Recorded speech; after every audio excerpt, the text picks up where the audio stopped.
Welcome to Bogside Chats, where we're talking everything DeFi Kingdoms and keeping it casual. My name is Matty Pesk. Tonight, I am joined by Guy Kid. Guy, how we doing?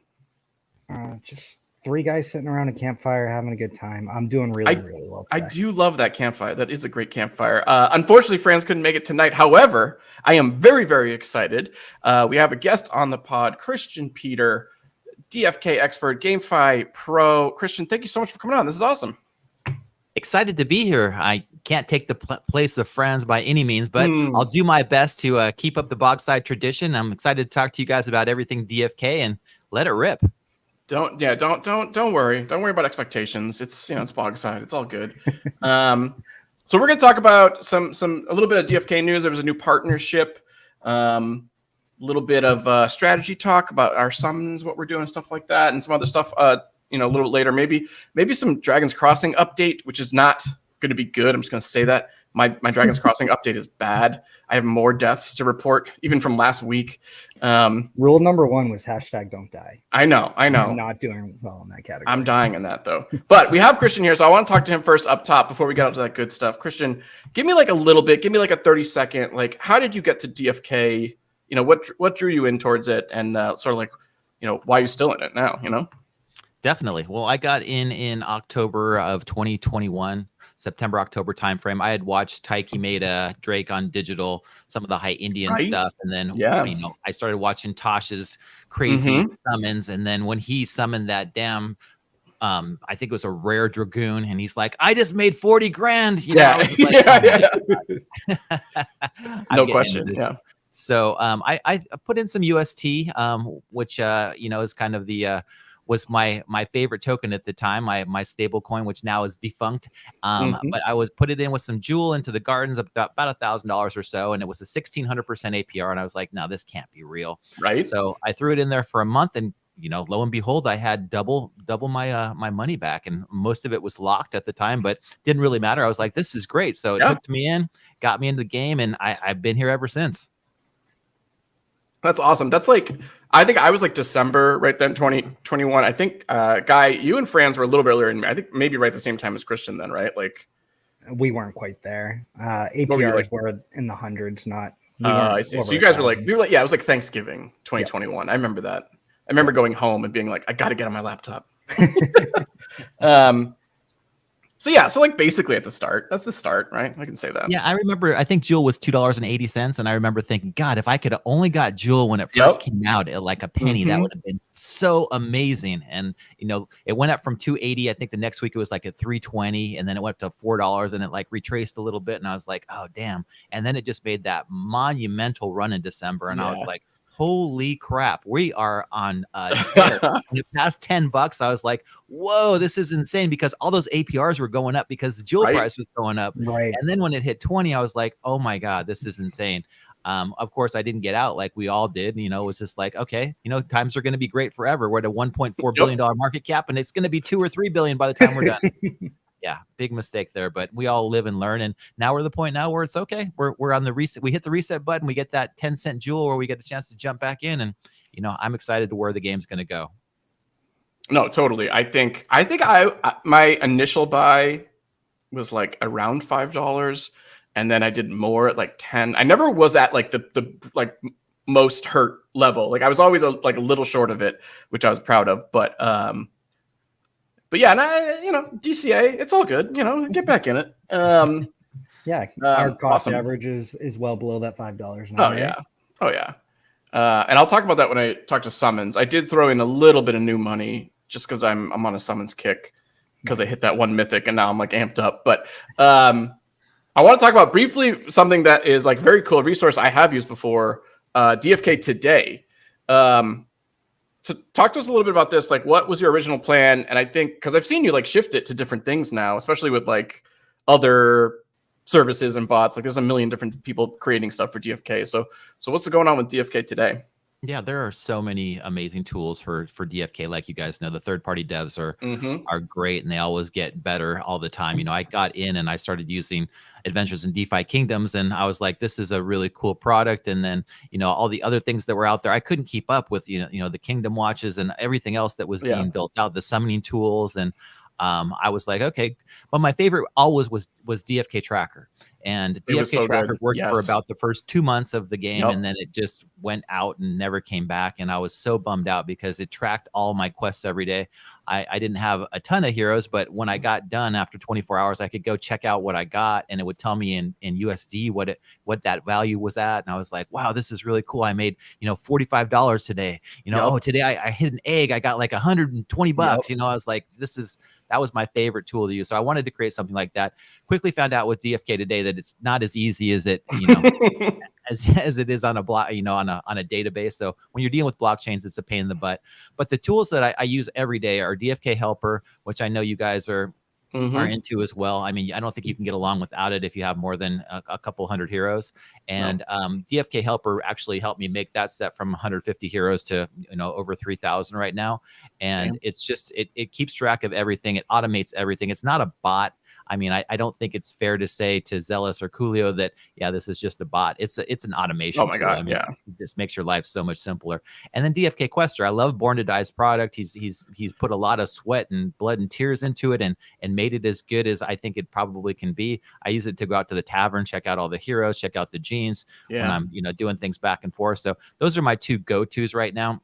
I'm in the process. I spoke to Bolon and Zipper and Sunbear and a couple of the core team members, and I'm in the process of making an auction marketplace right now, which I think will really be beneficial to not only DFK, but a ton of other NFT gaming projects that are out there. So I think that's what I'm really focused on right now, is bringing more eyeballs onto DFK without having people having to log in. And I know that we're going to talk about that a little bit later. Yeah. How to get all these people into the new game, and people that can't, that don't have a MetaMask and really are trying to figure out what DFK actually is. So I'm hoping that we can onboard more people, get that tide to lift all the boats that are out there, and get the next million people onto GameFi. So that's what my goal is right now. And I've been helping the core team as much as I can, at the events and doing the things. Grady's been great. Obviously, Zealous has been at several of the events as well. And we're just here in the community to help preach the word of DFK. It's been fun, and it's only getting better. I mean, as we start to see the bull run take shape, I'm hoping that we start to see the token prices, act accordingly. And at that point, it's fun for everybody. Right. And I think, I don't want to get into the legalese, but I think there's some reasons to be bullish that we'll talk about a little bit later too. All right. That's awesome. And I'm definitely going to keep an eye on what you're doing with DFK today, because I'm super interested. However it morphs and changes, I think we're all eager to see. So definitely keep it going, because I don't know. I know it's hard, but I'm just saying, we support you. Doing all the dev work is definitely hard. And as far as the DFK Today YouTube channel goes, I want to get more content creators out there. So, you guys are more than welcome anytime. Grady's going to come on next Monday. We're going to switch between his stream and my stream. Oh, that's a cool idea. Yeah. So I wanted to get Sarge and the Brown Gen and, the ADFK guys and, Wowee and all the people that are, making content out there. I mean, we've got to showcase that and get it out to more eyeballs so that people can see how much fun we're having and, come join the community. For sure. And that is, again, an amazing segue. You're a pro at this. The big news from the AMA last Thursday was obviously at the announcement of this new partnership with Halliday. Is that right? Halliday? That's how it's pronounced. Halliday, which is a, how do I describe it? Web3 non-custodial service. I don't know what to describe it as, but basically this new partnership is going to springboard onboarding to a degree that I'm very excited about. The basic thing that they're going to do is have a login process where you can punch in an email and a password or like your social. So I'm assuming maybe even like a Twitter or Facebook potentially. I don't know. But you log in with some sort of login and you're automatically in the game and can do anything that a player with MetaMask can do. And this service will then kind of like on the back end, like make sure that works with crypto. That's basically what I gathered from like the Medium articles and stuff like that. Obviously, it's more technical than that, but that's sort of like just for talking points. I think that's all we need to know. I think this is very, very cool. I'm very excited about it. I think, like I said, I was saying earlier in the pre-show, I was like, at the worst case scenario, this is really good. Best case scenario, this is an insane game changer that is going to like blow the doors open. Like, I think it's somewhere in between there, or maybe it's one or the other. I don't know. But like in general, this is going to be good. I think this is wallets and crypto is intimidating for people who have never touched that before. And so now, not having to deal with that, it's going to be nice for people to log in and just start playing. Right. What did you guys think about that? Just general thoughts. Really interesting partnership. You can tell like they're trying to figure out who are the other people doing interesting things in the GameFi Web3 space. Right. And clearly they've been talking to Holiday for a long time now to be able to announce a partnership like this, that anything that can be done to ease onboarding and ease adoption for people and get all the hurdles that are associated with crypto and Web3 spaces, like this kind of gives it the interface and the ability to be more of like a Web2 feeling with still having all the protection and security Web3 behind it too. Right. Yeah, definitely, Guy Kid. And I think that at 3XP, I know that you guys want to talk a little bit about the vibe that was going on there. And I met with the president of Blockus, which is another wallet provider. They create basically white labeled NFT marketplaces, allow people to buy NFTs with USD, have a seamless checkout, just like you would with any typical credit card or Google Pay or Apple Pay or something like that. And I got them in touch with the DFK team, and they're like, yeah, we're already working on this. And I didn't know that Halliday was already in the works, but we scheduled a 30-minute call, talked to a couple of the team members, and they're like, hey, you've got a great product, but we've already got this partnership kind of set up with them, so we're going to go with Halliday. But Halliday to me sounds like a really awesome partnership for two reasons. The one being is that DFK is going to be like their first primetime client. And so they're going to get that partnership cemented where it's like, once you've got that great partner, like, on the DFK side, it's Avalanche, right? Ava Labs. Right. So, when you've got Ava Labs in your corner, you can go to just about anybody else and say, yeah, we're the main subnet in all of Avalanche. And, we've got $1 billion company backing us. So if we get, when shit hits the fan, for better term, they we can always turn to these guys to help us out in a pinch when Harmony gets back. They get the benefit of like showing it off when it works out successfully and be like, look at how we did for DefiKingdoms and brag about it. I mean, I think Wisdom Labs, same sort of thing. This is their I think first project and like exclusive project right now. So I mean, those guys, like, it's mutually beneficial. Like the other side is pumped up too, because once they show off how good they are at their respective things, sky's the limit. The interesting thing about Halliday is that they raised $6 million from Andreessen Horowitz, A16Z. And when you see wallet providers, smart contract providers, startups, right, raise $6 million, it just leads me to believe, like, what is the actual valuation of DFK? We all know what the market cap is according to CoinMarketCap or CoinGecko, where it's like at 10 million or something right now. And that's after 2 years of development. Here's a brand new startup that just raised $6 million. So what kind of valuation, I have no idea, but they've got a lot of smart people on their team. They're going to obviously grow, and they're going to want to be there and provide DFK with whatever it is that they need. It sounds like from when I talked to Bolon, it's going to be about 2-3 weeks until we have something that's actually out there and functioning. But at that point, that's way quicker than I thought. Yeah. At that point, you'll be able to log in using, Google or Twitter or, your login of choice. And then people will be able to get into the game, at least initially, and be able to look around and see things without having, I don't know if you guys ever saw the High Indians DFK onboarding video, which had like 78,000 views. But it was like the only way to get your money from like a centralized exchange to Harmony to get a wallet set up in DFK. And I was like, 78,000 people watched this video on how to try to get into DFK at the day. So it'll be so much easier when people can go log in with Google, get their wallet set up, start playing the game right off the bat. I don't think it's going to cause an onboard, like an avalanche of new users to come in, because we're still in the midst of the bear market. But as soon as that FOMO hits at some point in the future, and those 78,000 people or 178,000 people start to FOMO back in, it'll be so much easier for them to get in without having to watch a 35-minute video on how to bridge over to 6 different chains with different tokens and get Harmony 1 and do all that fun stuff. So I think it is it's not what I would call a game changer right now, but the partnership's going to lead to a huge amount of activity later on. No, I think so too. And I think so one quick thing, kind of going back to what you were saying like earlier, they did note this in the AMA that Halliday is not going to be a fiat on ramp. Obviously, ramp is in the game and stuff like that. And I mean, that would be like the ultimate of like log in and then immediately like link to like whatever you want and you can pay right away. I think that might be one little hurdle of like, yes, you can log in and kind of poke around, look at the tavern and like full access. But I think there is going to be that next step of like, well, how do I get my fiat into the game and buy these things right away? And I'm sure this is very smart people are working on it right now. Like I'm sure, but I am curious on that. And I think, and again, like I said, like the range of this is good or it's like game changing. I don't know. It's regardless, it's positive. Like there's no negative here. It's an ad for the DFK community. Right. Yeah. And so like, experience. I think I'm excited to see it. Excited to see like what it actually is. I'm also curious on like how. I'm assuming all of. Oh, I don't know. Maybe you don't use MetaMask, but like I'm assuming we all use MetaMask, and that's how we interact with the game.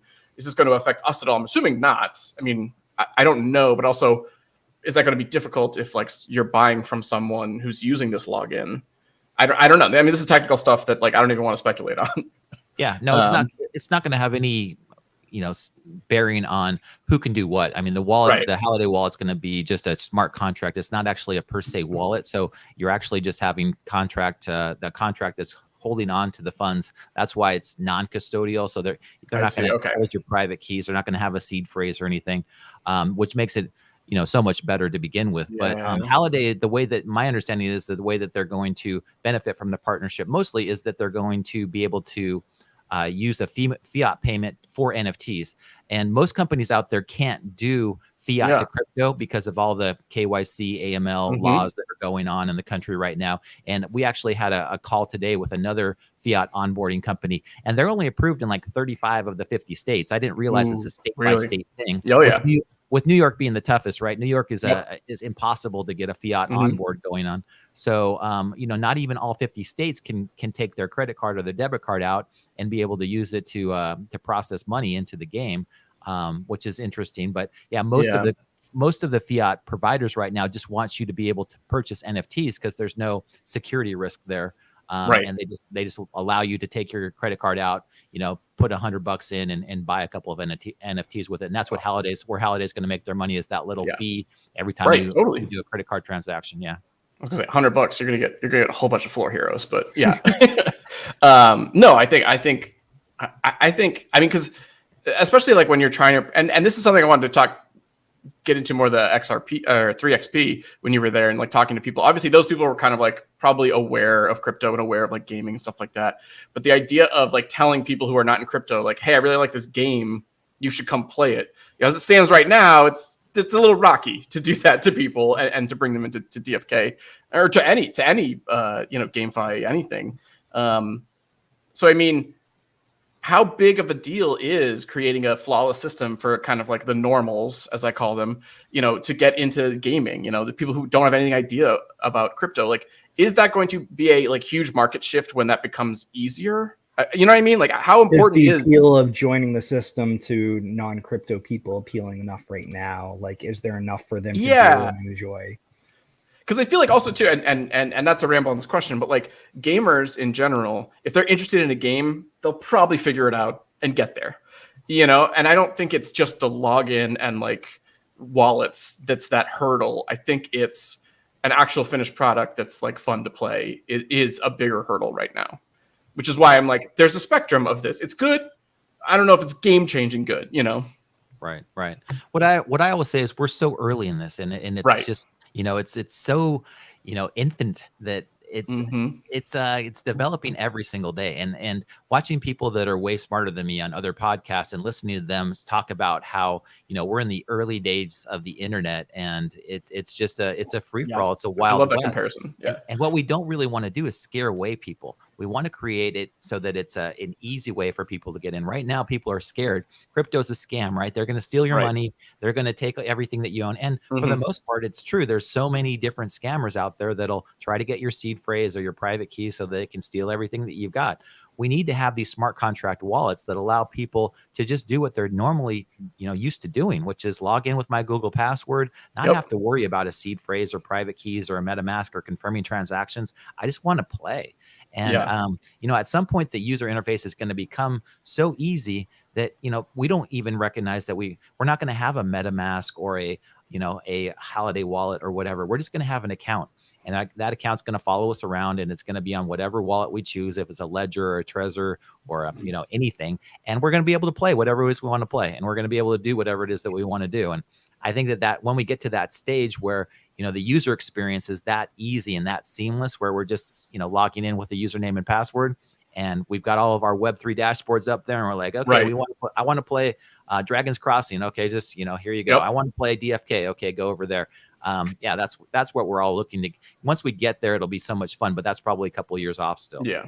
This is I've said this before on different, I think I said it on Sargent's podcast maybe a while ago, but it was like that clip from the 90s of like the Today Show. And it's like Matt Lauer being like, I received something called an electronic mail. And everyone's like, what? Like, that's where we're at right now, basically. Like, we're talking about, wallets and how to log in and stuff like that. Like, years later, we're going to look at this and be like, wow, it was crazy that we're talking about it that way, So yeah, you're going to look at that original DFK onboarding process video that you mentioned and compare it to like how easy, like 2 clicks rather than the 75 that originally was or whatever. Right. Definitely super early, and I'm excited. And I think the key thing, and I sound like a broken record, obviously, but like the game, we got to have gameplay, and we got to have a game that people want to get to. And then if there's a hurdle there, we can solve it. But like they got to want to get there first. And I think the promise and the potential of it is so much. Is there? So it's so much. I get excited about this game all the time. So. All right, very cool. I think also too, just like congrats to the team. I know they probably were holding on to that announcement for a long time, and we're excited about it. So yeah. And didn't they just release something on Twitter about the next power up dealing with that, or the bazaar? What's going on? They're keeping the hits coming. Like literally like less than an hour after we started. Guy, do you have the tweet? I'm going to give you the screen if you want. Do you want the screen? Sure. There you go. They just tweeted this out like not even an hour before we went live. This is and I don't want to say the wrong thing, but it looks like it's a power up related to the bazaar. I don't know exactly what you get, but like some sort of boost to. You get a discount on bazaar trading fees. So look at OpenSea. Like if you've done any transactions on OpenSea, like everything you buy on there. Some of it goes to the creator and some of it goes to like OpenSea from a transaction cost perspective. Mm-hmm. So basically what this power up saying is there's going to be a basic one that's 500 S-Joule, that it's a 0.1% discount on bazaar trading fees. And then there's another one that's 5,000 S-Joule that's 0.5% discount on the trading fees. So and well, I guess I don't know if this matters or not, but like how like who so the fees are going to, like, I'm assuming, like, look at it like the hero auction house right now. What's the fee? What are you paying DFK every time that you buy a hero? 3%. So it's imagine if that 3% was 2.5%. Are they taking it out of their own profits though for this power up? Is my question. Like, where is it coming out of? I mean, that's awesome. Well, so what's the breakup of that 3% in the quest fund? Some of it goes to the dev wallet, marketing wallet, et cetera, et cetera. So the bazaar is probably going to have, maybe it just is the same allocation as the quest funds, which would be interesting. Probably. Wow, that's interesting. Very cool. I'm excited for the bazaar. They've been hyping it up. So yeah, I like that. I like the power ups a lot. And one of the things that they reminded me of too is that the power ups now allow Jewel to be a more in-game used token rather than just staking it to earn money, which has more of a security type of sound to it. I mean, so now that we have power ups, it's like, oh no, this is an in-game token where we're just staking it to get these really cool in-game items and things that we can do, rather than just like, oh yeah, we're just making interest off of it. So these things are also too insulating us from the SEC, hopefully at some point saying, oh no, this is just not you guys can't do this anymore. I am so bullish right now on any token that has utility, separate from even DFK, but specifically Jewel, I think is a great example. If you are using your property to do things, that shuts down the SEC so much, because that's a huge part of the Howey test is relying on the actions or the scheme of others. That's what makes it a security. So if you're using your token and you're doing things, you're getting power ups, you're buying and selling heroes and stuff like that. I think that just like shoots that down so strongly, which means it's not a security, which means SEC can't touch us while we play our fun games. And like that's what I think. That's what I'm very excited about. It's very fun. Yeah, this is cool. Like literally, I don't know much to say about this because they just tweeted this out. So I feel like, yeah, I mean, it seems awesome. I don't know. I want to know more seems like about a great next step for power ups, and then it shows you kind of like what they're. I mean, the Bazaar seems like it's a Tavern 2.0. Like that's really what it boils down to. And then there's heroes are not going to be on the Bazaar, right? That's like been confirmed. Well, yeah, what the Bazaar is going to be is ERC20 tokens. So all of the crystals, all of the stones, anything that's right now, anything that has really low liquidity right now on the trader. So you can set up those liquidity pools for like stones and crystals and things, but it's usually too high of slippage or too high of a percentage.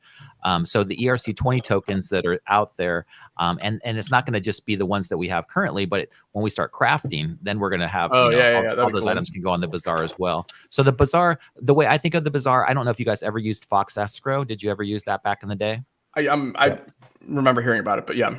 Okay, so Fox Escrow was like you could take your DFK items and go put them out there, and it was basically an order book for USDC. So when people were selling eggs originally, and eggs were selling for $100, you could say, okay, I'm gonna sell my green egg for $100, and then somebody could come along with USDC, and it was just a smart contract that swapped those two for you. The Bazaar is going to be similar to that. You can just say, I want to sell my greater crystal for $20, and if somebody gives me $20, great, the transaction. And both sides you can post both, right? Buy orders and sell orders.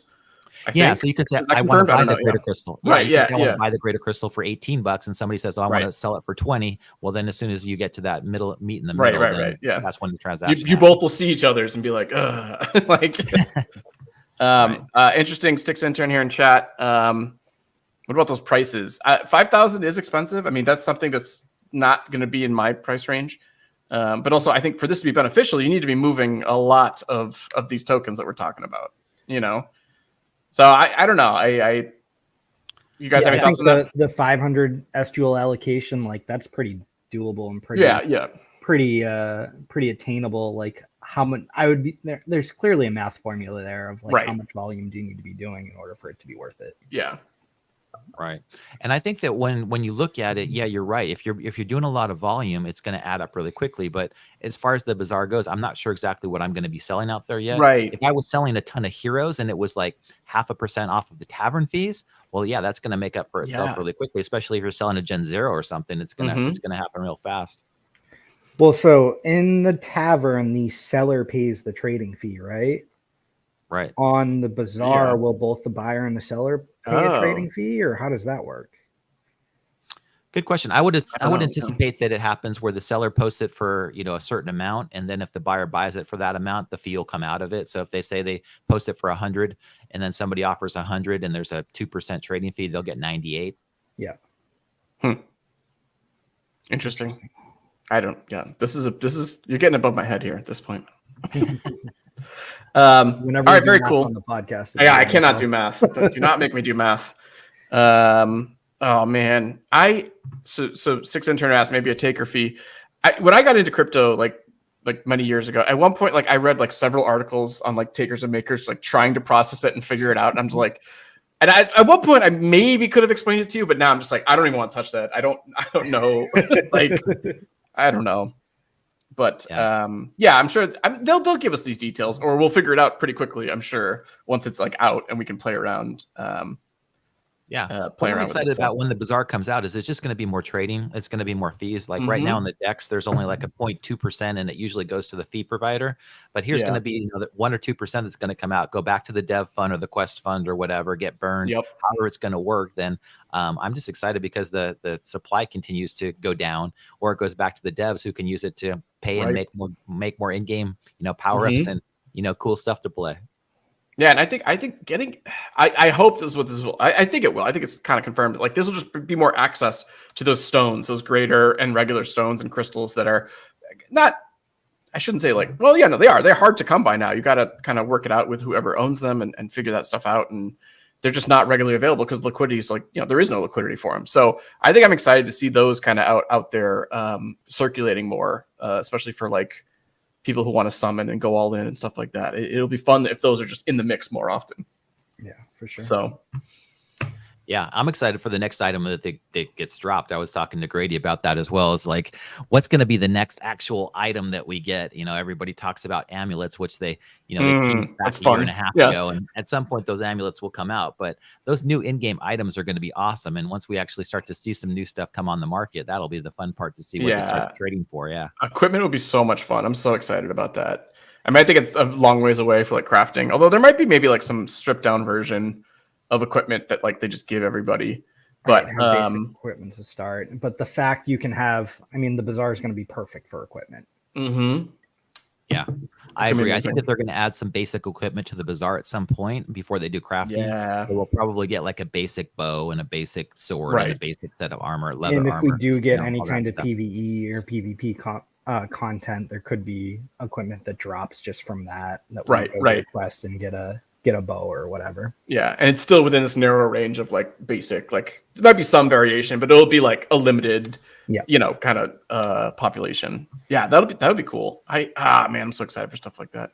I message Wowie on Discord almost every day, and I'm like, you think Scholar comes out today? Like whatever the next whatever the next one is, I'm always messaging him, and he's like, I hope so. He's just excited. He responds with like just as much excitement, but like we know.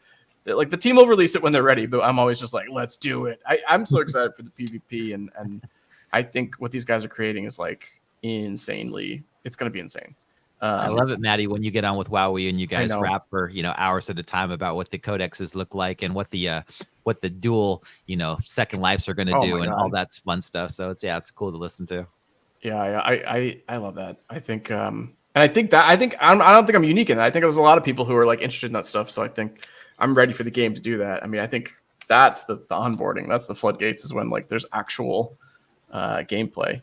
And that was the same way it was for Axie. Like you guys probably remember, once Axie was building for 3 years before they had gameplay. As soon as I didn't know that. Yeah, their token went from like under $1 to $120. Yeah, it was like boom, like almost overnight. I remember when it was $20 and I bought some just to see what the game was all about. And it went up to 120 or even higher than that. And Grady was talking about when he got into it as well. But yeah, it wasn't fun. It was like the most boring game in the world. It was nice that the price was going up, but it was like that was it. So Guy Kid, I want you to talk on that because like your experience was almost exactly the same. Yeah, I was trying to figure out how fun breeding was, and summoning blows breeding for Axie way out of the water. Like summoning has so many more things to think about. As well as just the art and like all the character attached to each of your heroes. Like it just feels more appropriate and realistic. But then the gameplay itself, like you could very easily see metas are established and like there's very certain types of axes that you need to create to be able to have a good build and whatnot. But it's just like once you figure out that min max, it's literally like, all right, I'm spamming this thing every single time and I'm on to the next one. Yeah. I never played it officially, mainly from your reviews. I was like, okay. Right. Yeah. I mean, it seems like they continue to develop and they continue to do things too. So it's like hats off to them. Like they do have land up and running. Part of me wants to dip my feet back into it to see what it's like. Because it also is at a more appropriate price point now too. Mm-hmm. And you could probably buy land and not think twice about it. But I don't really go back there. But I mean, I agree with you because like they made headlines a couple of weeks back when it was like they're going to be on some app. I don't know if it was Apple or whatever, but they made some headlines of like Axie is going to have a mobile app or something like that, and like they will be forever the first movers in this space. Like that's undeniable. So I mean, we can't just like completely ignore it. But wasn't one of the big appeals of Halliday is like, since it's not a MetaMask transaction, like I think Frisky teased, like you could see DFK in the Apple store from what's capable from the Halliday perspective. So they hinted at that at mobile, through Halliday, mobile being an option, and they were very kind of vague and kind of teasing it. So I don't know if it's like 100% official yet, but like that is wild. Seems like it builds the potential of that's where you could go. I also could see some kind of environment of like the champion system being able to work under Halliday. Yeah. I don't know. Did they talk about like shared wallets and things like that, like multi-sigs or any? Like not really. Wouldn't be a multi-sig. But no. I mean, I didn't hear them talk about that. I don't. Maybe that's something Halliday's capable of, but I don't think that was discussed. But yeah, mobile would be insane. Go. Well, and then that's where the joke of the title of tonight's show came from. Because in the chat they were saying like, oh, if I can log in from my mobile, I could log in anywhere, even my smart fridge. Which like, yeah, let's do it. DFK on your smart fridge. Yeah. I'm all in. As far as the mobile, the app stores go, I know that Axie's into the App Store on Apple and the Android store as well. And I know that they're inviting more NFTs onto those stores. They're not restricting it like they were. But as far as DFK goes, since it is a browser-based game, I mean, you can play mobile all you want. They're making the mobile experience as fun as they possibly can. The problem with developing a mobile game is that you have to have an iOS person, and then you have to have an Android person. And then you have to upgrade those things every time a new version of that operating system comes up. It's such a pain in the ass. So much easier to have a mobile game. You log in with Chrome or Firefox or whatever your browser of choice is, and you just play it anywhere. You can play it on your phone. You can play it at home. You can play it on an iPad, whatever you're doing. So I like the fact that it is kind of browser based and it allows people to play wherever they are, whatever it is they're on. Yeah, I think I 100% agree with that. Other than as it stands right now, and maybe I could be wrong on this, I believe you have to log in through MetaMask's browser, which sucks. I'll just say that. It's miserable. And so if we could eliminate that kind of initial gate and just play through like a regular browser, I'd be very happy. Hopefully that's what you're right. Halliday can do. I think once Halliday's up, I think that most people are going to start to migrate to Halliday just because the experience is going to be so much easier. Even if you've already got wallets set up on MetaMask, you'll probably at least have one Halliday wallet as well so that you can move stuff over there and just quest it so much easier and log in so much easier. So I agree with you, Matty. It's going to be one of those experiences where MetaMask will be a thing of the past. People will still use it. I know. Yeah, right. Although, I mean, well, I'm curious if, say, well, I'm 100% speculating now. This is just out of the blue. I just thought of this, of like, if this starts happening where stuff like Halliday and these kind of logins and supersedes it, MetaMask will have to adapt, or like they might die. So like, it'd be interesting if like MetaMask and Halliday started working together. That'd be like a wild headline. I feel like. But don't confuse the GameFi space with the crypto space too. I know. Right. That's what I'm saying. That's a big. I was like pie in the sky. Yeah. That's like big philosophical questions that I'm not ready for. Right. All right, very cool. Next up, I wrote this. This is self-indulgent. I wrote that on the agenda. So a couple weeks ago, and I tweeted it, and I was like all excited about it. I hit on a Mythic Paladin with boosted vitality, and like, let me tell you, it amped me up to go summon again. I got so pumped up, and so I went out, and I'm like, you know what? I want to summon a Dread. I want to summon a Dread Knight. I want to do it. I don't want to buy a Dread Knight. I do want to buy a Dread Knight, kind of, but also I want to summon a Dread Knight. I just want to feel it. And then I looked at prices of like Sages and Dragoons, and I'm like, that's expensive. Why don't we go crazy? We'll go down a peg. We'll buy some 5 of 5s. And I bought 4. So I bought like 2 Ninja Summoners and 2 Paladin Dark Knight, Paladin, all 4 of them. I didn't mean whatever. Yeah. And so 2 Paladins, 2 Dark Knights. Right. And the abilities matched up so that one set would be double efficient and one set would be double leadership. So hypothetically, I would have my double Giant Slayer Dread Knight. In the end, that's what I would end up with. But I have not been successul. But I've been having fun summoning. I haven't hit a Sage or a. I was gonna say, have you gotten any Goon or Sages yet? I have not got any Goons or Sages. I got a rare Paladin with one of the combos, which was pretty nice, with some boosted vitality. But this is all like the past week. I've been like pumped up to like summon again. I think my question to you guys is you summoning? What are you doing? I know we talked to Bob Nothing last week, and he was pretty straightforward. He was like, I'm not summoning, I'm buying. And like he showed off his tweet. He had bought a Dread, or he bought 2 Dreads and like a Mythic Bard, and he's like, this is my combo. And it was impressive because he just straight up like bought the good heroes, which is a strategy. That's awesome. Like, just do it. Which is what you should do. Yeah. And probably better cost efficient wise. But are you guys summoning at all? And if so, what are your strategies? Like, are you like me? Are you like desperate for a Dread? I'm doing the same thing you are, of not with the idea of getting a Dread, but going for Goons and going for Spellbows. I really want a Spellbow with Giant Slayer. Yes. So I've had on, like, the only thing I still have on DFK alerts at this point is bards and shapeshifters that have ability matches that I could create a giant slayer. So I think I'm like 0 for 7 on that. I've got like 2 pairs that I've been unsuccessful on. Yeah. But like I've gotten a legendary bard. I've gotten a bunch of rare shapeshifters out of it. So it's like, you know, if I look at kind of like what I put into it, I probably roughly got like back what I put in, but it's the summoning kick. It's fun. It kind of feels it. It's so fun. You know, and it's good to kind of like go back to that a little bit too. And then like you can never have enough dragoons as well. So I know. Well, like I said, I had a lull where I like kind of slowed down on my summoning, and then I hit that mythic paladin, and I was like, I got to do this more. Yeah. Because when you hit on something, it's just a rush, you know. So right, Christian, are you summoning? Or what are you doing with strategies now? Yeah, I'll drop a little alpha alert. What? As you guys know, I don't sell much at all, but what I do, and it's similar to what you're doing, Matty and Guy Kid, is I start with Gen 1, 10 to 10s, and I always go for matching gene pairs, matching advanced gene pairs. So I don't do any basic gene pairs of my Gen 1, 10, 10s. I send them out to get hired in the tavern.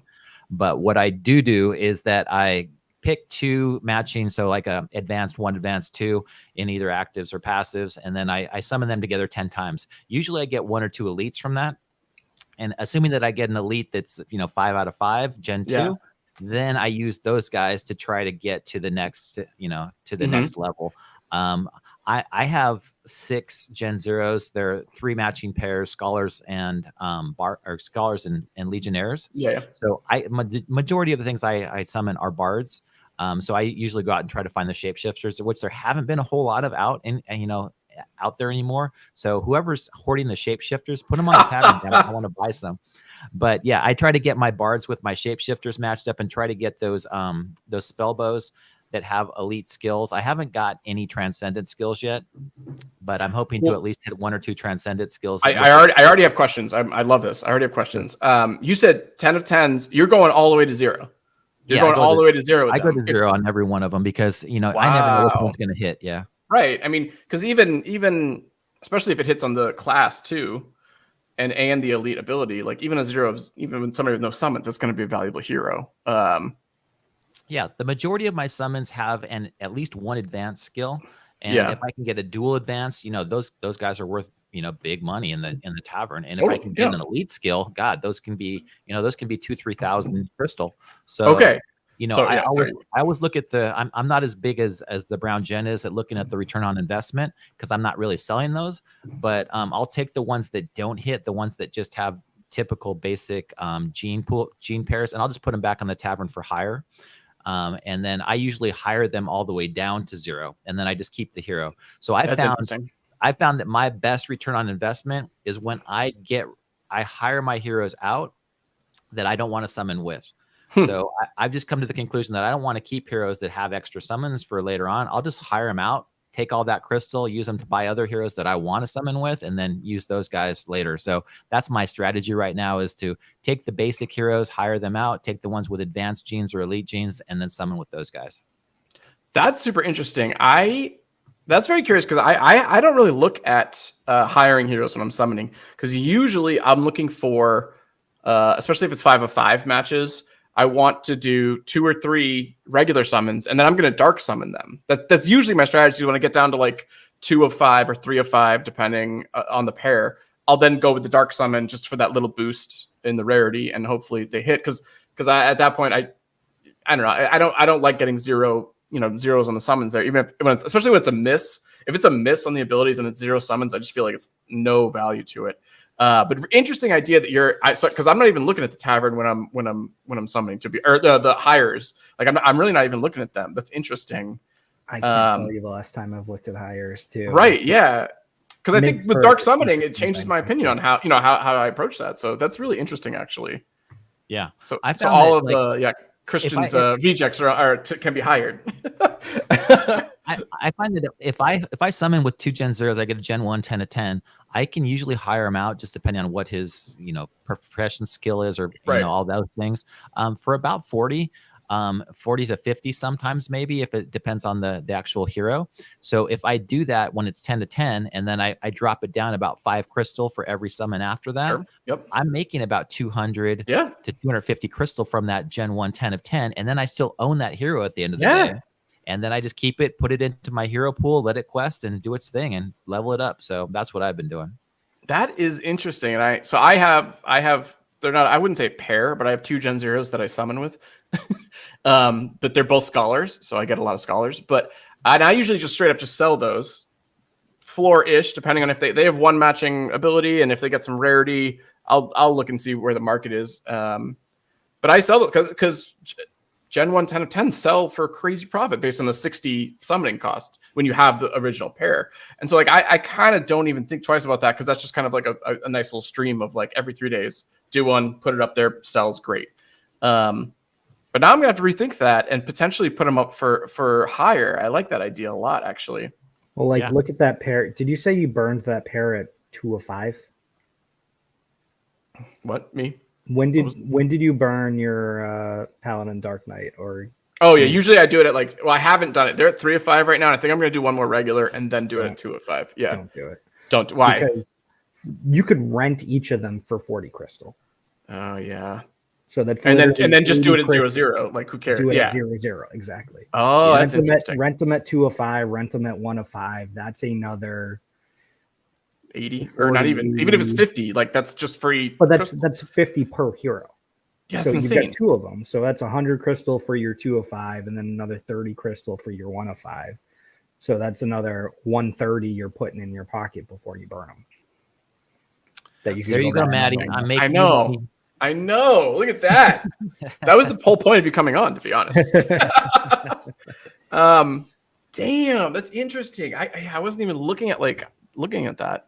And also success, or success rate is the wrong word, but like they're going quick, right? When you put them up there, or do you ever have to like lower it or like leave them sitting there for a long time?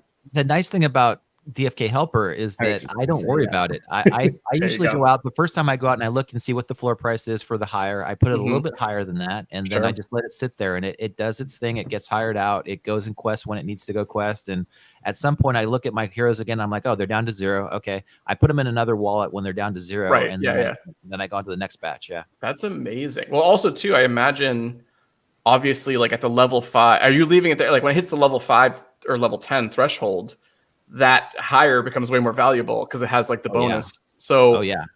So yeah, especially if you're just like leaving it there, like it's gonna be used. Like this sage. What is this? Who is this? Is this yours? This is my sage. Thanks to DFK Helper. This is I amazing. had 3 summons, and I was like, I'm just gonna rent them for 2,500 crystal. Because like, what's the worst that can happen? Sure, it doesn't happen. Yeah. All 3 summons rented. Wow. 7,500 crystal. Just through rentals. That's amazing. All right, I got to be rethinking how I do this. It's crazy. I didn't think the same thing, Matty. I was like, I'm just going to try it. And I find that a lot of people are out there looking for those gene pairs or whatever they're looking for. And a lot of times they rent for a lot more than I thought they would. And I'm like, oh, okay, cool. If somebody's willing to pay that, I'm happy to rent them out to you guys. Right. Which comes back to like, there's not a lot of people using the rental market like they used to. Most people that are summoning, I mean, hero prices is low enough that you're just going and buying your pair. But if you got those people that are looking for those very specific matches and whatnot, like there's just not a lot on the rental market. So they'll find it, they'll grab it. That is interesting. That is wild. All right. I love it. I'm changing how I do this. Damn. I'm still blown away. All right. Let me check my notes. Any other? Oh, yeah, that's what I want to talk about. Okay. So other than that, as putting that aside, Christian, I wanted to ask you this because you've been pretty open about this and pretty public in most of your streams and with Grady that you don't sell your heroes very often. Obviously, there's this new strategy of renting, which is wild, still blowing my mind. But do you still have that same opinion of like you'd rather just hoard them all and keep them and just keep building up your army? Is that still your thought process? And aren't you a little bit like, oh, I bet this guy could sell for a lot? Don't you ever get that itch? Like, I'm so curious on that. Yeah, I feel that the market itself is so low right now. I don't want to sell. Like NFTs have got such a bad stigma. Even yesterday when I was talking to a couple of the people about DFK, You know, it was like, yeah, the floor heroes used to be, you know, $800, and to summon was like $400. And, you know, it was a big deal. Like when you went out there and you sold something, it was like, oh my God, you know, this is a $500 sale or, you know, $1,000 purchase. Yep. And when they're $1 or $2, I'm just looking at it like, how many can I accumulate? This is like my favorite time. I do go out and I sell some of them that are, you know, mismatched or they're common basic heroes. But for the most part, I've just been upgrading, right? It's like every single time I go out there, I've been summoning my heroes together to try to get those elite genes or those transcended genes to get the, you know, the rare, the legendary, the mythic rarities. And then when it comes down to it, I'm like, okay, my hero pool is so much better than it was. I remember when we had the Perilous Journey and I had almost all common heroes. I mean, I was like, sure. I didn't go to buy the advanced or elite heroes. And, you know, it was like, I couldn't believe when people said Dread Knights on the Perilous Journey. I'm like, are you freaking nuts? You could lose 15 grand by that Perilous Journey. Yeah. Talking about Tosh, when he showed his like Perilous Journey, like he had like folders of like mythics and dreads and like all, and I'm like, what? Like I remember watching that video being blown away. Like, cause I had 10 heroes and I sent 2 and I like cried myself to sleep each night, you know, like, cause I was like, no, don't do it. Guy, tell him the story on this. This is the monk, right? This is the monk. We were like a month into the game. So this was like December of 21. Yeah. And we were showing our couple buddies that like just never really got into it. And I was like, hey, we're going to show you how summoning works. And I summoned a legendary monk on stream that had 9 of 9 summons in it. And it was just like, so we lost our minds. Matty and I went nuts. And like the guys were introduced in the game. They're like, what do you mean? And we're like, guy just made a couple $1,000. He just made $5,000. They were like, what? And we were like, what? We were like losing our minds, you know, because it was a 5% chance or whatever. Not even. Of course, I never sold it. I still have. No, of course, you gotta keep that guy forever. Yeah. I'm debating sending her to the pits just because, like, don't you dare! Don't you not dare. A great card. I know. Like no advanced abilities. Like it was when we didn't know anything. Yeah. But what was neat about it too is she was a recessive monk, which was yeah. And this was back when like recessives were like no one was really chasing those. That's when like Zipper didn't work for the team and was like writing articles about it. Like, yep, exactly. Yeah, it's amazing because you know you still go through those times when you hit the right pair or you hit the right summon, and it's such a euphoric feeling when you're yeah, I got this. You know, this is cool. When that mythic pops up that you're not expecting, that's why I will summon them down to 0 because I don't know what's gonna pop out. I don't care if I get down to 0 summon stuff. I want to see what that last guy's gonna actually produce. So if they have those matching traits and stuff like that, I get it. You know. Yeah. But yeah, I mean, it's that feeling that we all get. And when I look at it now, Matty, it's like, why would I not accumulate 5 million heroes at $1 a hero, knowing that, you know, if the game is successful, if things happen the way we all think they're going to happen, those heroes are not going to be worth $1. They're going to be worth 10, 20, 50, 100. I don't know. They could be worth a lot more than that. So why not take advantage of it? It's just like the same thing with Bored Apes and CryptoPunks. Sure. Everything's down right now. It was millions of dollars just a year and a half, 2 years ago. I mean, even I think even like floor heroes talking about, although especially with DFK Helper, as we do every episode, shout out to DFK Helper. They are amazing. You know, you buy floor heroes or you do a summon and you end up with somebody who's terrible and he's a floor hero. You throw him into DFK Helper. He's immediately like floor hero plus when he levels up 5 or 6 times. Like he's no longer a floor hero at that point. And so like even those guys, even like, if the game reaches that same level that we think it's going to reach, like those guys will be, even if those guys will be $10 to $15 just at a base, like, and having hundreds of them will make, they'll be very valuable, you know, like math, if you guys can do that, you know? So yeah, I understand. I think I get too tempted though, because I do get that excitement, that rush of like, what can I put it on the market for when I hit on a good one, you know? Right. And especially like I said, I hit on a Mythic Paladin. I've already gotten guys on Discord like messaging me and stuff like that, and I'm just like, I want to keep him, I think. But like, it's just so tempting to be like, I could throw out a number to them, and they might say yes. Like, you know, like, I mean, And that's or the you could put beauty them of on it. the tavern like Guy Kid did and know. and get $7,500 from just I hiring know. the stage out. Man, Yeah. that's insane. So I appreciate your well, I don't know, like discipline. You know you're gonna make money, so you're in the zone. Well, it's just like anything else. Right now is the accumulation phase. I Mhm. love the fact that we're in this. We know where we are in the whole cycle of DFK. It's like, okay, we hit that euphoric early stage, and then we went down to the slump and the doldrums, and now we're making Right. our slogging our way through this. And at some point, we're going to see the light at the end of the tunnel. And once the PvP comes out, or PvE, or whatever it is that Yep. starts to utilize these heroes, I don't know which ones are going to be good. That's the other thing. Is like I really have no. I Okay. mean, you and WoW are so great at, like, analyzing the codexes and Yeah. kind of letting me know what hero classes are better than some other ones. But I don't know. It might be that common monk that has some crazy Sure. skill set that you're Right. like, oh, hey, this guy's actually pretty good. And I sold them all because I didn't think the common monk wasn't going to be Yeah. any good at all. So I didn't want to be in that position either. Like for some reason, that monk hit on wisdom weird, and his wisdom's super high. So now he's super unique and is the coolest monk out there. Hey, it's possible. It's very possible. Right. So And no one's looking at, like, I mean, ADFK does a good job tracking it of like what the stats gain per level.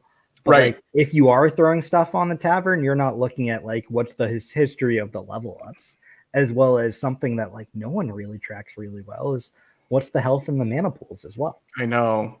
Yeah. So with this mythic, I've been looking at that, and it is very interesting because the top hit point heroes run the game. Well, not run the. I shouldn't say run the gamut. It's the usual suspects, but it's not all Dread Knights. Like Paladins are in there as like some of the highest hit point heroes, and so it's super interesting. The idea that I mean, I think we all know Paladins are going to be good for PvP, but like the idea that like we think Dreads are just going to dominate, that might not be the case. Like exactly what you're saying, Kristen. Of like we don't know. Some of these heroes might just fall through certain cracks and like be competitive in the PvP, and like obviously casting a huge wide net and like keeping all of them, you're going to be set.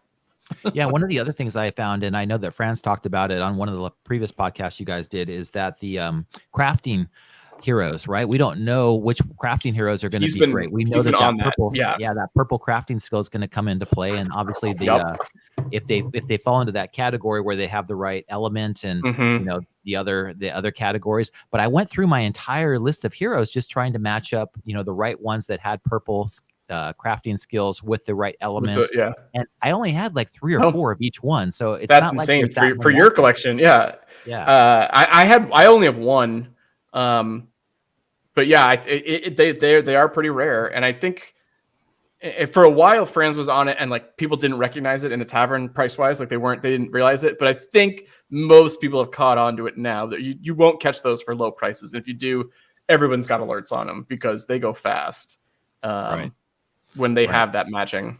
But those crafting skills are going to be good. And you don't know too, like it could be, again, that common monk that's great at leatherworking. And, all of a sudden that common monk became worth 10x what it is today because it can, craft this amazing armor that nobody else can go out there and do. So yeah, those are the things that I think that the DFK team, I know that Hubert's the gigabrain and he figures all this stuff out, but the balance of all these skills and traits and crafting and all that stuff is going to come into play. And we'll see it at some point because all the heroes are going to have some type of utility and we're going to figure out what that is. And then when you pair them up with a pet, right? That's one of the other things I've been doing that I don't hear you guys talking about. I don't hear very many people talking about because I go out to the hatchery like once a day and I look at the pets, and I'm not looking at the floor pets because they're always the same, but the ones that have some decent utility to them are getting cheap again. And I'm like, wow, I can pick up this 3 category pet for maybe 800 crystal, and it's going to be one of those pets that you're going to really want to have for either crafting or combat or both. So I'm excited about them as well. We've admitted it many times, or I at least admit it, and I think Guy would back us up. We kind of sleep on pets here at Bogside. I have some pets. It's not like I don't have pets, and I've matched up a lot of my top collection people with some pets. And Franz has more than I think both. Well, Guy, I don't know how many you have, but like Franz has a decent amount too. But that's not something we chat about a lot. Much to the chagrin. Am I pronouncing that right? Chagrin of Mythic Squad. They don't like it, but we don't really go big on pets. I don't know. Yeah. It's usually Mosh hatches them and I go out and buy them. Yeah. There you go. Yeah, I've just been holding on to my 70 pets, like Christian, like to your point of like, that's kind of how I look at pets. Like, I still don't know what's good and what's not. Right. So it's like, I haven't really bought any. I haven't really sold any. I every so often going on an egg hatching spree and hatch 10 of them. But like, I've just pretty much been holding them. There's a couple legendaries that I have that like, similar to my Sage story of like, hey, if this Wandering Kadori sells for 1,700 crystal, like great, fantastic. If I still own it in 2 months, great, fantastic. Yeah. Win-win. Yeah. So as far as pets go, yeah, I mean, the ones I think are going to be extremely beneficial at some point, and I really like the enchanting pets. So I don't think people really pay attention to that too much because enchanting was one of those things that just came out on the newer, green pet release. So those enchanting pets are few and far between, and they don't even have the alchemy pets out yet. So as soon as I was going to say that miners, that'll be interesting too. The enchanting is exclusive to the gardening / green pets, right? That's right. None of the other ones have it. That's interesting. And then alchemy, nobody has alchemy, right? No. Like end of sentence. Yeah. But Hubert's already said that the enchanting crafting is going to be probably the best crafting as far as I can tell, because you're going to take every single crafting item and be able to enchant it. So and add more. Yeah. So cool. Oh, that's super interesting. Yeah.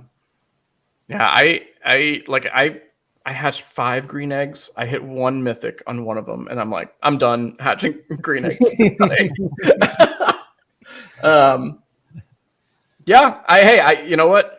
Maybe it'll bite me later of like not going harder on pets, but well, I was shocked when Brown Gent said that those I forget what they are, the skilled pets. I went out and bought one during his stream when he was talking about it, because he had been renting them out for 500 crystal a day, because people wanted to use stam pots to get their heroes up. Oh, so wait, so is that some sort of like an agreement they make of like renting them? Like, yeah, so he would just lend them to the person for a day for like 500 crystal, and they would use them, would stamp pot them, and that's get like interesting 2x the experience boost. And I was like, oh, that's so cool. So I and then just stamp pot, just hyper, like just go crazy.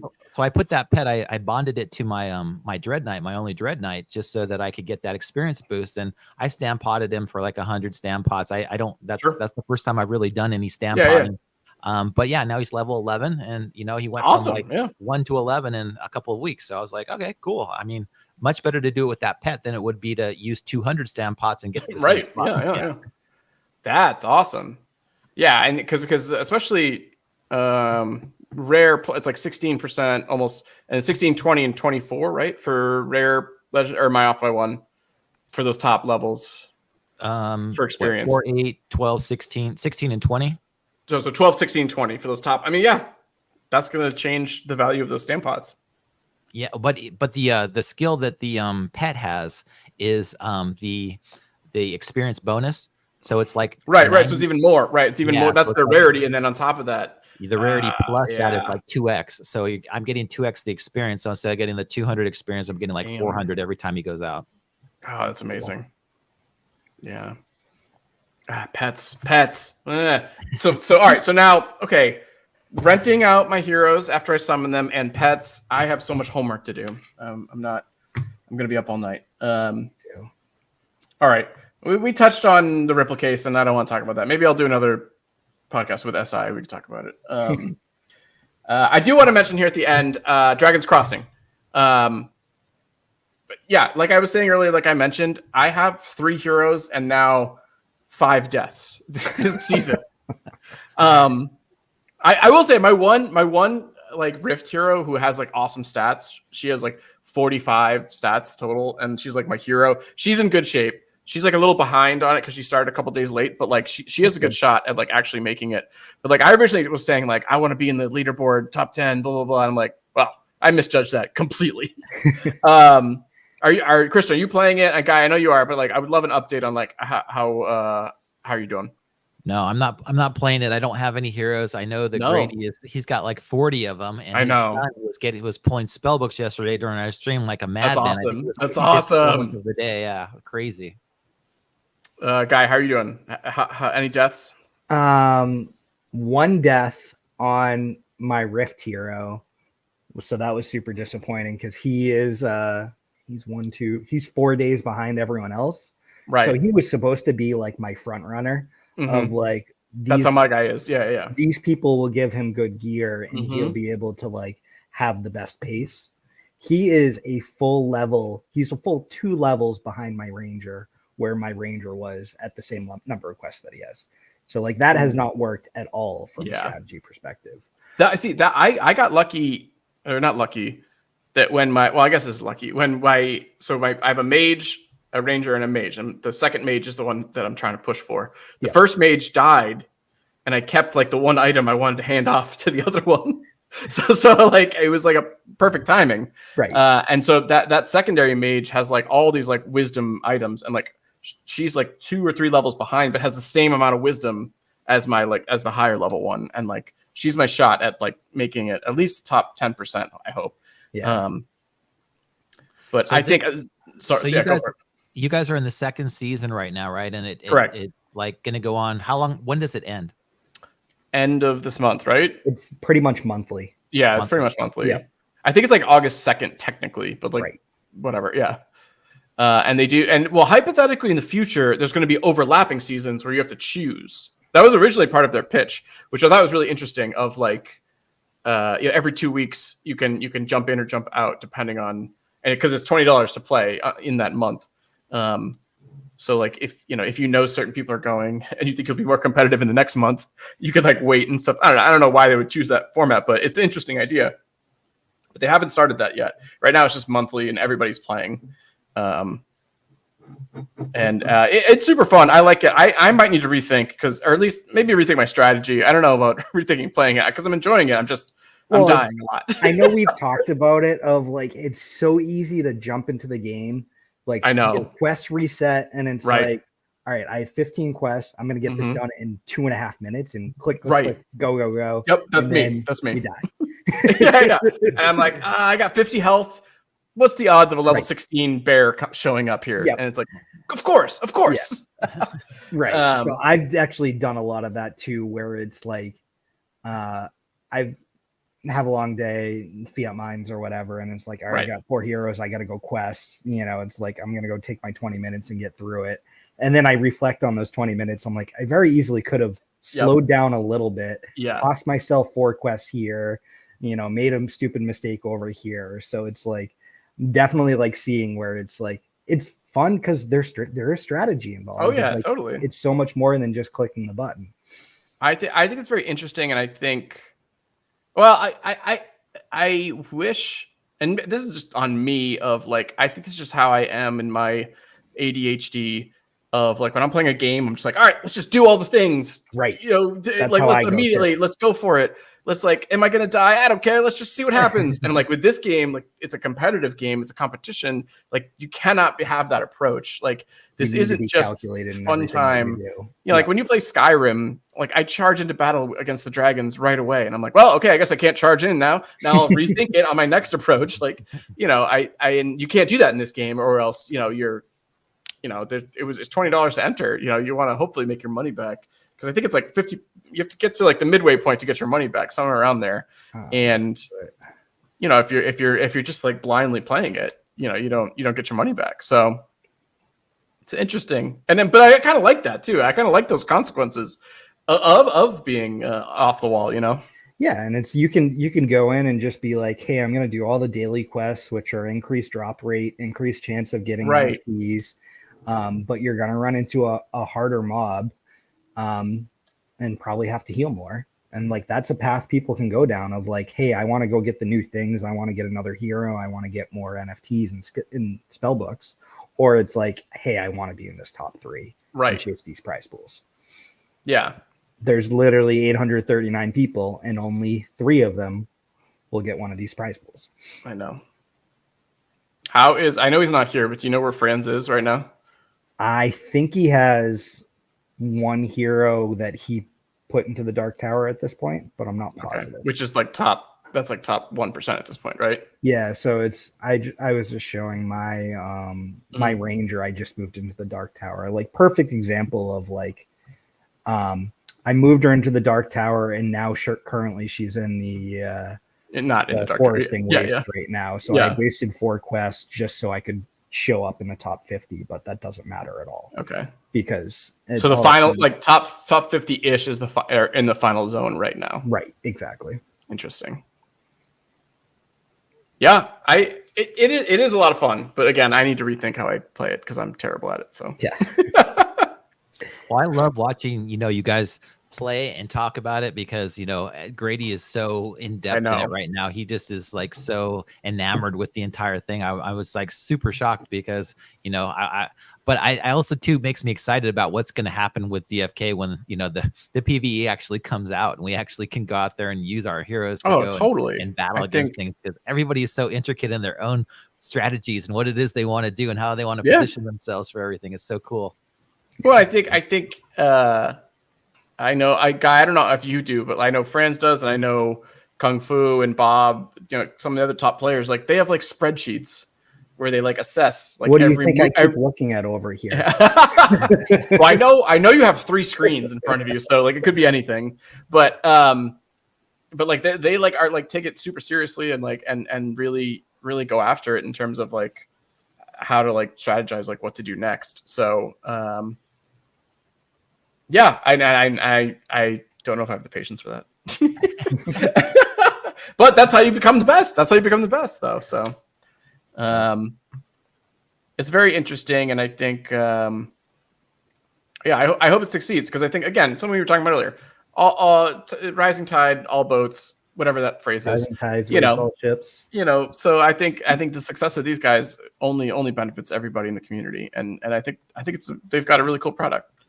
I love it. Anything that can get built out right now. I mean, these are the games. I just look back to like Axie and where they came from nothing.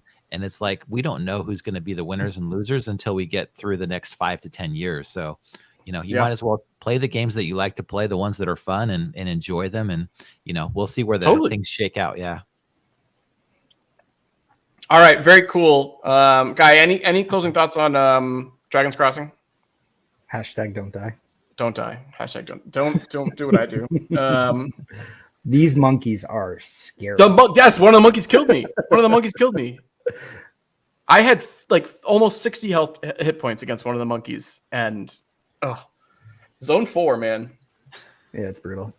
It has a level range of 11 to 17 in zone 4. It was a level 16. So if you noticed when I started here, I'm like pretty level 13 is like scary.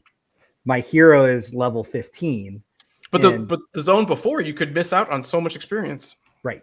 So if I move to Dark Tower, like my hero is going to get destroyed, and I have to go all the way back to the 2 zones just to heal. So it doesn't make sense for me to go there. Nope. But my first 2 engagements I ran into in this zone, I ran into level 11s that there was a little red dot right here. You can't get experience. Meaning my hero doesn't get any experience. Yeah. Because I hit the lowest possible level 2 times in a row of creatures in this zone.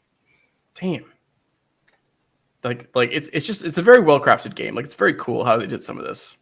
Yeah, they've done well. All right. I think that's gonna wrap up this episode. Christian, thank you so much for coming on and chatting with us. This was super fun. Definitely. Love you guys. Make sure that if you haven't already, smash that like button for Bob. Oh, there we go. Thank you. Yes. Share this with everybody so that they can see how awesome this is as well. So yeah, don't mess up on those socials so you guys can get some more subs and get some more likes and get some more people to DFK and Dragon's Crossing.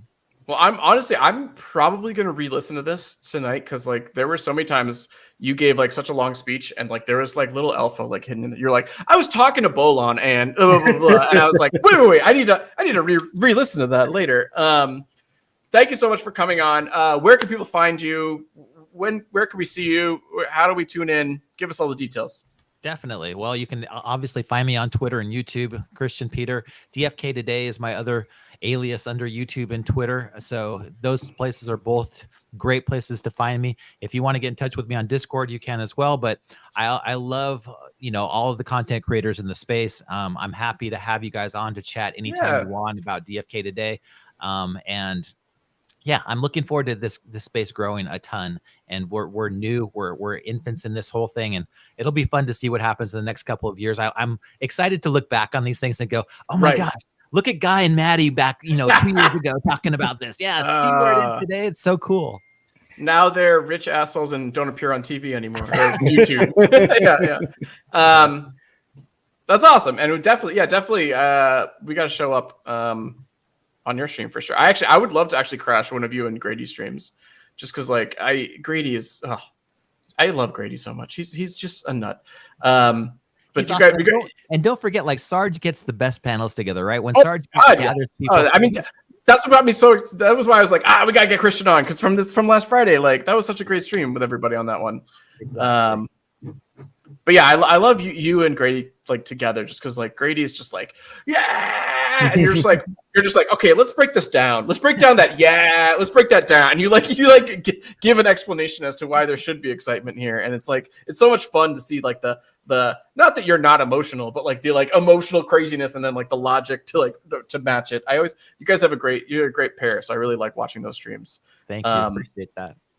All right, you guys too. I mean, all three of you, friends, Guy, Kid, you, Matty, the whole group is fun to watch. I mean, I can jump on a stream and I know what I'm going to get. You guys are always entertaining. You're always talking about what's happening, and I enjoy that too. I learn just as much from you guys as I hope you do from us. And it's just like we're growing all together, and I think the space is really starting to take shape, and it's fun to see what everybody's doing and how they're succeeding when it's challenging. So we want to make sure that everybody's motivated, make sure that the team knows that we love them out there, that we're supporting them, that we're we want to see them through this, because when everything's going good, it's easy to go, oh yeah, everything's great. But when the chips get down, it's like you want to make sure that there's somebody on your side that you can depend on. And I love watching all the content creators come out and really give support to everybody who's doing what they do. And it takes time and effort, and I appreciate Bogside Chats and you guys as well. Oh, that's so kind. Thank you for saying that. All right, we're gonna wrap up. Final thoughts, unrelated to like just praising each other, because I would do that. I would continue. Final thoughts on any items we talked about tonight. I think Holiday, super excited about that relationship. Onboarding is exciting. I have tons of research to do with my new strategies on summoning. Any final thoughts from you guys on all those stuff? On that stuff, I botched that, but bullish. Yeah. Very good. All right. Well, this has been an episode of Bogside Chats for Guy Kid and our very special guest, Christian Peter. My name is Matty Pesk. We will catch you guys next week. All right. Thanks. See y'all.